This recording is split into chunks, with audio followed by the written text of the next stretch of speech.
मुझे last blog रे आपण मानन कहथिले कि मोर स्वाधीनता दिवस रे एटा किछि अंशर झलक को देछि आ नेक्स्ट ब्लॉग रे आपण मानन को देखेबी स्वाधीनता दिवस रो फुल वीडियो।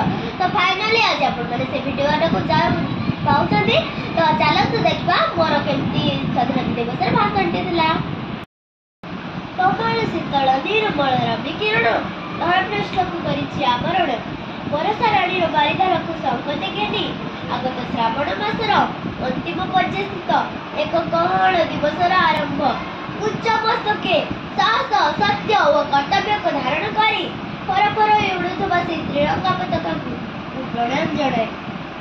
वरेण्य सभापति उच्च गुरुजी गुरुवृंद सभी को मोर भक्तिपूर्ण प्रणाम तथा मोर छोट बड़ भाई और भौणी एवं मोर सहपाठी और सहपाठी भौणी सभी को स्वाधीनता दिवस हार्दिक शुभेच्छा। स्वाधीनता दिवस व्यापृत शब्दर अर्थ कौन? यह दिवसटी आनिबा पई बहु स्वाधीनता संग्रामी मानकु दिवानिशी संग्राम करबा को पड़िछि। जेतेबेले कोनोसी एक जाति कोनोसी एक देश विपर्यस्त परिस्थिति मध्य रे गति करिथाय सेही विपर्यस्त परिस्थिति रे मध्य जेउ केते जन सुयोग्य संतान देश को प्रगति पथ रे आगे नबा पई निजर जीवन देबा को पछांदी नै सेही माने वास्तव रे स्वाधीनता संग्रामी ए भारत माटी रो सुयोग्य संतान कर अबामर आह्वान देथिबा गुजरात रे जन्मित से जातिर पिता मोहनदास करमचंद गांधी जे कि सारा भारत वर्ष को असहयोग एवं अहिंसा माध्यम रे देश को स्वाधीन करी गढ़िथिले सर्वबृहत गणतंत्र राष्ट्र। 1948 मसिया जनवरी 30 तारिख से नाथुराम गोडसे नामक जड़े व्यक्ति को 3 राउंड गोलीबाड़ रे आत्मबलि देथिले। सेही परी आउ एक महान व्यक्ति कथा कहले लोक टांकुरी उठे से वीरपुत्र सरदार भगत सिंह जे कि 1907 मसिया सेप्टेम्बर 28 तारिख रे जन्म ग्रहण करथिले।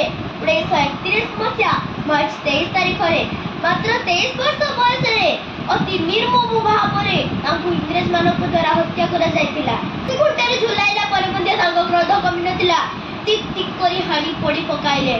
नेताजी सुभाष चंद्र बोस जे कि भारत रे बाहर रही इंग्रेज मानक विरुद्ध रे युद्ध करबा पई निष्पत्ति नै से सूत्र बर्लिन रु रेडियो माध्यम रे भारतवासी को स्वाधीनता पाई आह्वान देथिले। मते रक्त दियो मु तुमको स्वाधीनता देबी। सिंगापुर रे आजाद हिंद फौज नामक सैन्य बाहिनी गठन करथिले मात्र से सेतिरे परास्त हेले से हथिले प्लेन ने टोक्यो जाउथबा समय रे ताइवान ठारे प्लेन क्रैश कर जिबारु ताकर मृत्युवरण होइतिला बोली सुना जाय। स्वाधीनता संग्राम में अग्रणी योद्धा मंगल पांडे 1827 मसिया रे जन्म ग्रहण करथिले। जेतेबेले से जानिबा को पाइले कि इंग्रेज माने भारतीय मानक धर्म नष्ट करबा पाई बंदूक रे गाय तथा घुसरी मानक जैविक व्यवहार करछथि से 1857 मसिया मार्च 29 तारिख रे से मारो फिरंगी को नारा देई युद्ध आरंभ करथिले। फଳରେ इंग्रेज माने तांको फांसी खुंटरे झुलाई देले। रानी लक्ष्मीबाई भारतर संग्राम रे एक योद्धा थिले। एई बळी बिपिन बिहारी पाल लाल गंगाधर तिलक लाल बाल पाल लाल बहादुर शास्त्री लाला लाजपत राय सरोजिनी नायडू इत्यादि आत्मबलि देइचंती देश पाई।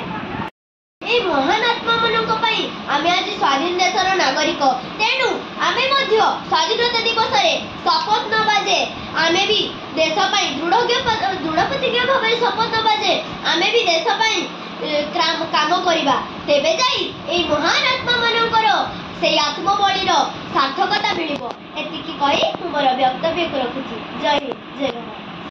वीडियो भल लगे लाइक शेयर सब्सक्राइब निश्चिंत करेंगे एंड मो स्वाधीनता दिवस भाषण केमती लगुच मत कमेंट माध्यम निश्चिंत जनइबे। रही बाय जय जगन्नाथ।